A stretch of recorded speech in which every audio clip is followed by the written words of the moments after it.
Welcome to the follow-up. This is the place where we explore questions you've submitted after Sunday's sermon. Maybe it's something that left you curious, confused, or inspired. We'll talk through it together. Ready? Let's get to the follow-up. Hey, welcome back to the follow-up podcast. Pastor Shawn and Pastor Krystle here. Follow-up is just the way that we follow up from the message on Sunday. And we are smack in the middle of our Advent series. And Pastor Krystle preached it up on the theme of peace this past Sunday. So, as we get started, I'm noticing that you have nothing to drink over there today. I did, but it was so good. I drank it really fast. It was gingerbread chai. Yeah. It's really rainy out. Yeah. So we made a little Starbucks run before our podcast today to get ourselves some peace. Yeah.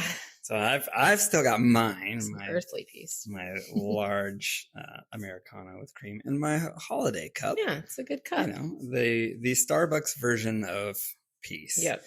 So, but there's a problem with this kind of peace, in that it's temporary. Yeah. Sadly, you drink it and it's gone. Yeah, and it costs more than not more than I'm not willing to pay. Right. I clearly paid for it. But anyway, that's not the kind of peace we're talking about today, but often the kind of peace that we settle for. So you had the opportunity to kind of talk about what biblical peace looks like. You walked us through Old Testament word for it, New Testament word for it. Maybe just kind of give us a quick recap.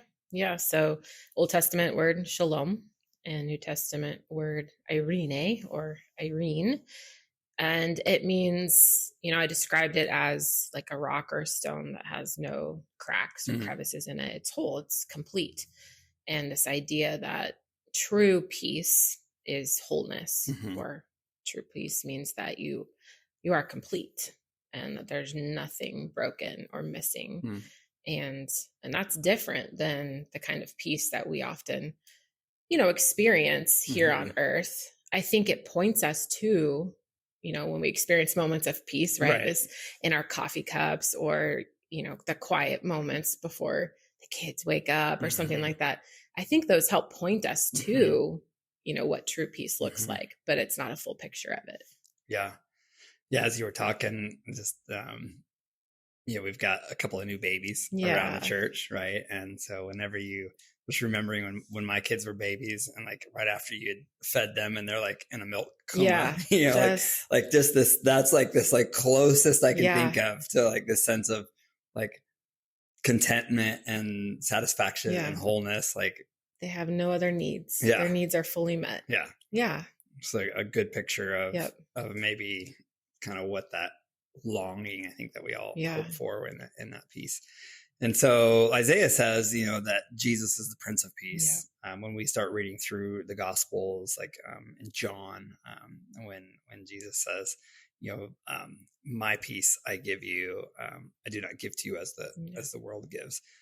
Maybe you wanted to dig into that a little bit. Like, what is it about that Jesus is doing that is when he's basically offering his peace? Yeah. I mentioned on Sunday that we long for peace. Like we were created to be whole and we desire that kind of peace in our lives. And we often look to things in this world to satisfy that need, whether it's a coffee or, something that next vacation. Yeah. This momentary kind of pocket of peace, whether it's, I just need to take a drive and listen to calming music or, especially with the chaos of the world and how connected we are to that chaos now, more than ever before. I said that, we think we live in the most chaotic time, and that's not necessarily true, but we just have access to that chaos. Right.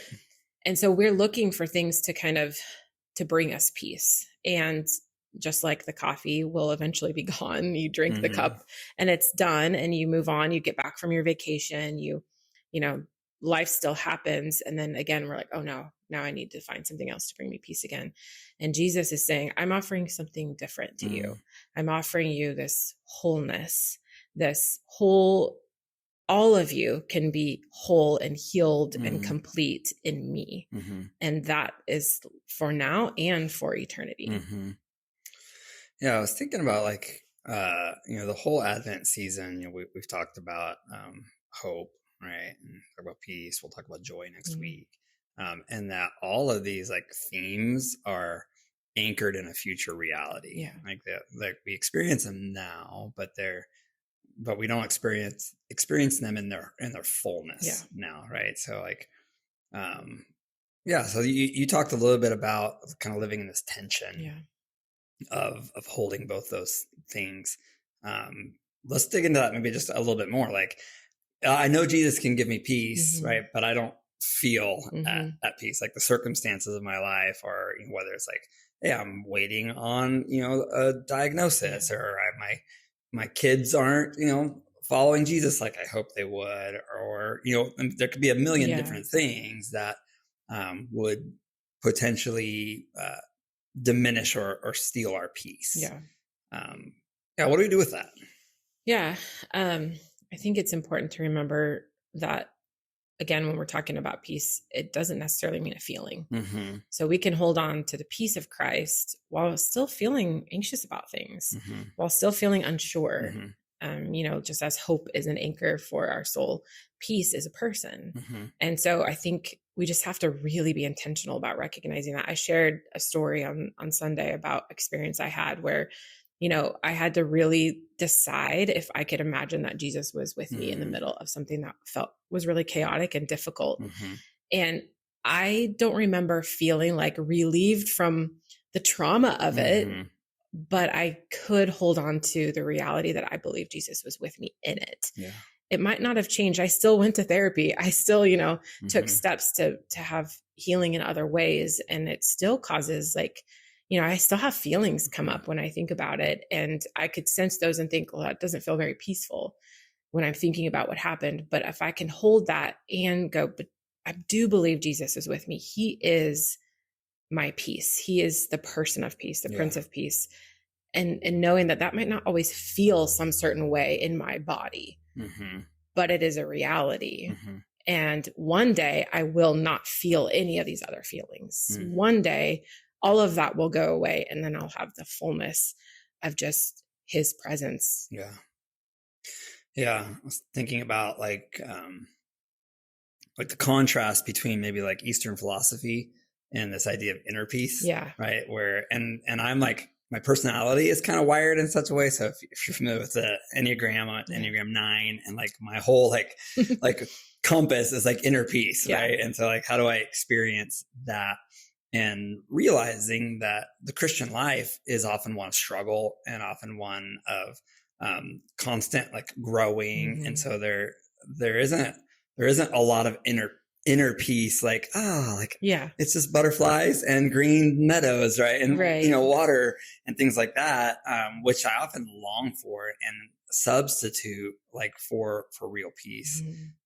And thinking about just how Jesus says, like in this world you will have trouble, but this ultimate peace, again, like with you talked about it a couple of weeks ago, this eschatological perspective, right? That like Christ has assured like our peace with God, and so I can have this assurance that no matter how sideways the world gets, or even my circumstances, I can have peace knowing that, hey, if everything falls apart, every one of the disciples, lost their life, like things got worse, they got better and then they got worse, right? But they had this sense of like, God's got it, like Jesus has secured it, and Jesus is, we're reading through Hebrews right now, right? Jesus is working out our peace, like mediating for us even now, for our future.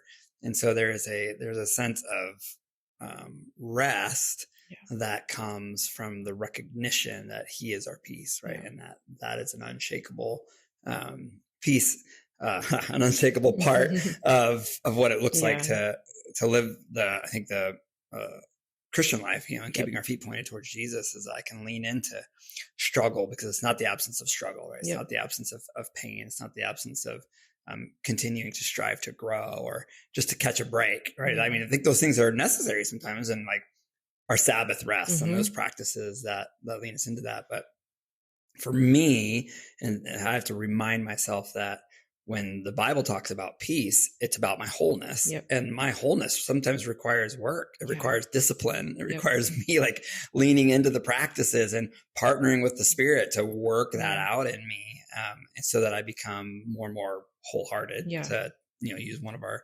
values in that. And Jesus works that out, right? In me and then when situations like you experienced, right? When I can remember that Jesus is with me in this.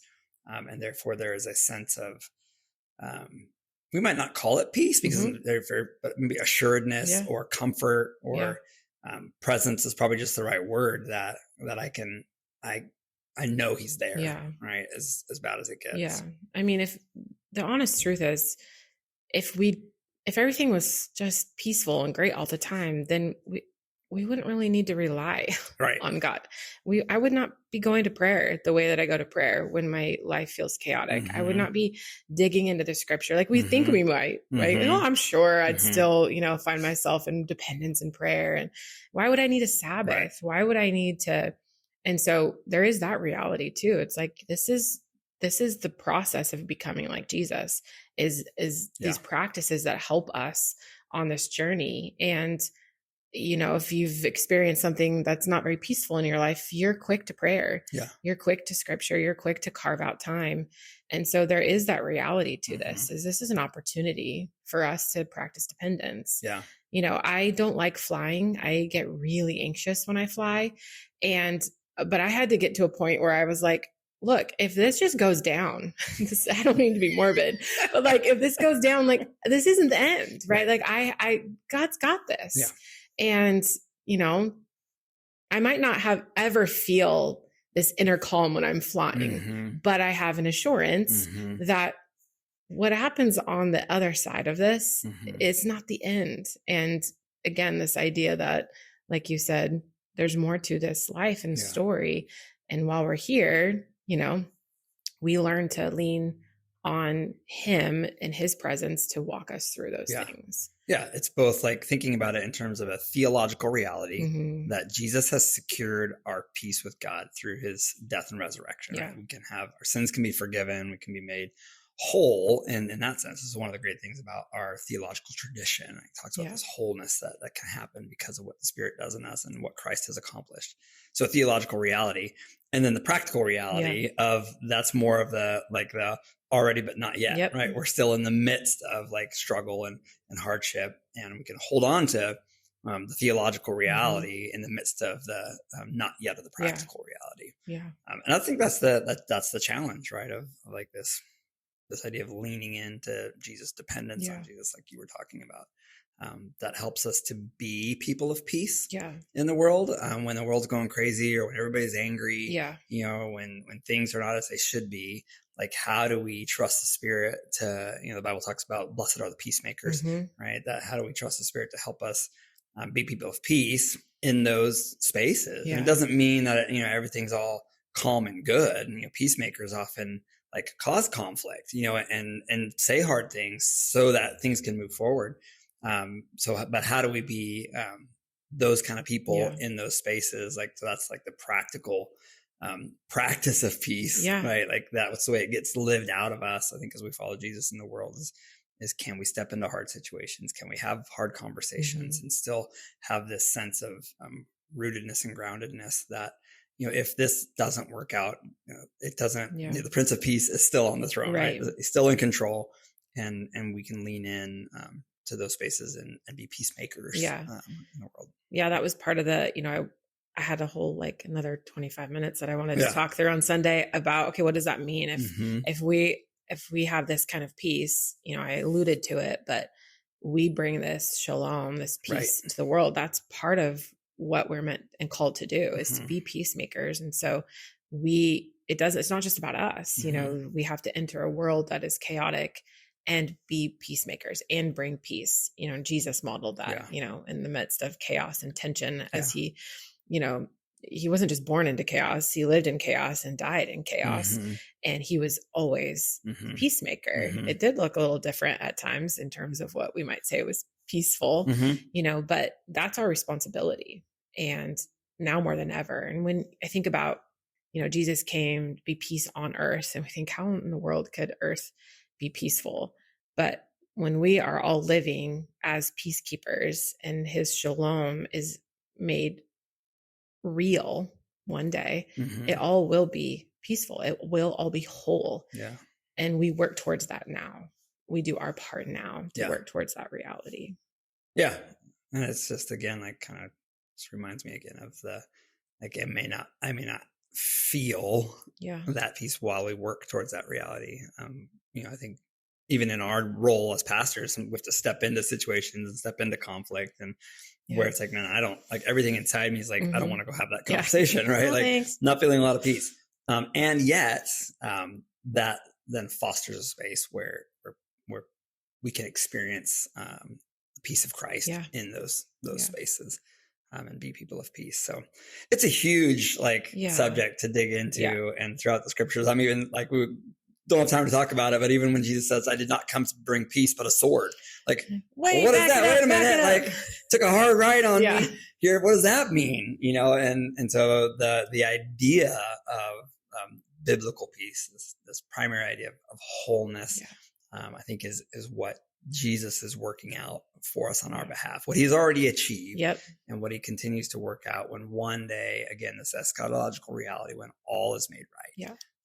Like, we can live in relationship with Jesus, knowing that I don't have to be afraid that God is not going to accept me when I've received Christ. Like, I can have that kind of rested peace in my spirit.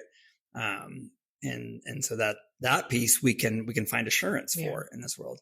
And then living into the idea of being a person of peace and letting the peace of Christ kind of go through my life. That's more the challenge of growing maturity as a Christian, and the struggle of, hey, we still live in a world where bad things happen and struggle is real and all those things. Yeah. Yeah. And the truth is that we will never be fully at peace until we have Jesus in our lives. And people are just constantly searching for something to make them whole. And Jesus is the only one that can do that. Yeah. It's the good news of Christmas. Yeah. Right. So it's great news. Yep. Well, again, we could spend a whole lot of time digging into that, but hopefully that gives you a little something to chew on today, wherever you're listening to this, whether it's in the car, at home, or on a treadmill, or wherever it finds you, picking up your cup of peace down at the local coffee shop.